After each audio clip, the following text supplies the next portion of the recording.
Oh my! This week was interesting. First up, Thomas Roundup. Thomas, please stop taking the drugs.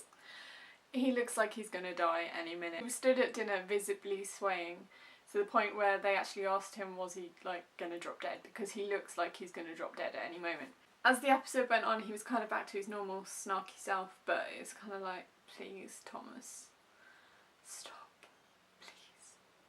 He looks awful, just awful. So the police were around questioning Anna. Guys, I feel like Anna's gonna die. Like, really, I'm genuinely starting to worry that she's gonna swing for this and it's gonna be Bates' fault. So the police asked her if she liked green. She said yes. I get that she's worried because she thinks that Bates has done it.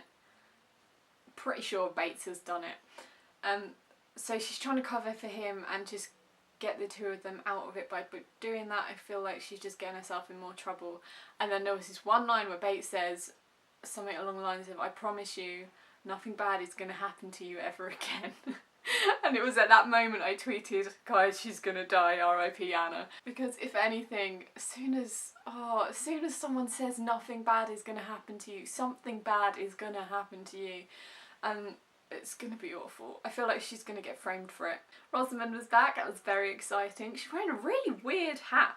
Like her hair, like, I know my hair's not the best, but hers was like, with this hat just on the top, and it was beautiful. So she's on to Edith and knows that Edith has got Marigold, so she went to visit Marigold at the farm. Mrs. Farm. She's not happy. We all know she's not happy and hasn't been happy for a good few weeks. So Rosamund and Granny have now come up with this plan to kidnap the baby. I knew the baby was going to get kidnapped, but the baby is getting kidnapped and ship her off to school in France. This isn't going to end well. And while we were talking about this, Cora walked in, so we don't quite know how much Cora knows, and it's quite awkward.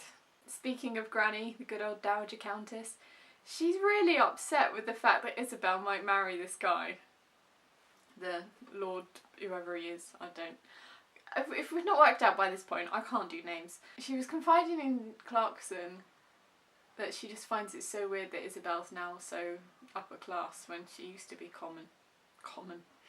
Well, she was never common, but compared to the Dowager Countess, she was common.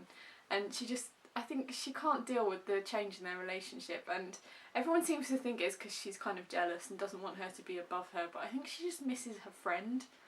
I know the two of them have always bickered, but they were friends really, and they just enjoyed bickering at each other. The homely liberal, Miss Bunting, she's off, she's left.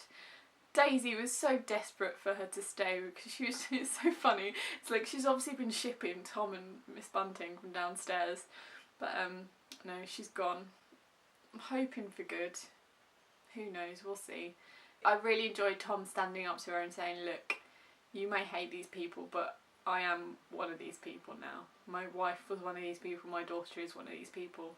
You're just going to have to learn to deal with it. I was like, yes, Tom, because it's always been a bit weird how he married Sybil and suddenly kind of forgot all his revolutionary past, apart from once he got back to Downton. But it seemed like he kind of forgot it for ages, so it's been nice having him back. And finally, Cora and Bricker. Now, I knew that Robert was going to punch him, so I was just waiting for this the whole episode. First off, Robert was just being a douchey pants as normal, and then off he goes somewhere for the night, and there's a knock at Cora's bedroom door, and she assumes it's the maid, so she's like, oh, come in, and in strolls Bricker like he owns the place, and Cora's just like, no, you need to go right now. But he doesn't listen. He goes off on a whole spiel of, we could be good, you and me, and she's not having any of it. That was quite nice, because I've loved the fact that Cora's just been like, you know what, I'm going to flirt with this guy, because I can, why not?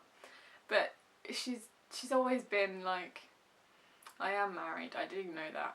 But obviously, Robert comes back early, walks into the bedroom just to see the two of them, and you think he's going to leave, and then boom!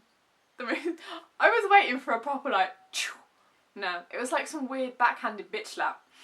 And then the two of them start rolling around on the floor, like, it was the worst fight I've ever seen in my life. It was just like two old men just rolling around, thrashing around on the floor. Well, Cora's just there like, stop, please, stop. Just stop. And then of course Edith knocks on the door, to which they all just kind of go, crap, we've been caught. Like there's something more suspicious going on than the fact that they're just rolling around on the floor. So Cora goes over the door and just traumatises Edith by going, your father and I were just playing a stupid game and we knocked over a lamp, right?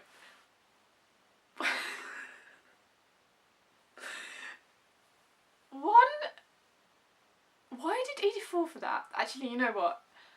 Yeah, I get why she fell for that, because if your parents are like, oh, we're just playing a stupid game in our bedroom, you don't question it, you just run away. But still, there was clearly a fight going on in there. So Brick has left, Brick has gone for good, and now it's just really awkward and tense between Cora and Robert, because despite being married for 36 years, neither of them ever speak to each other. So they're just going to be stroppy for a few more weeks now, I reckon. That'll be good. No Julian fellows. Oh, one day they'll magically be happy with each other again. Till next week.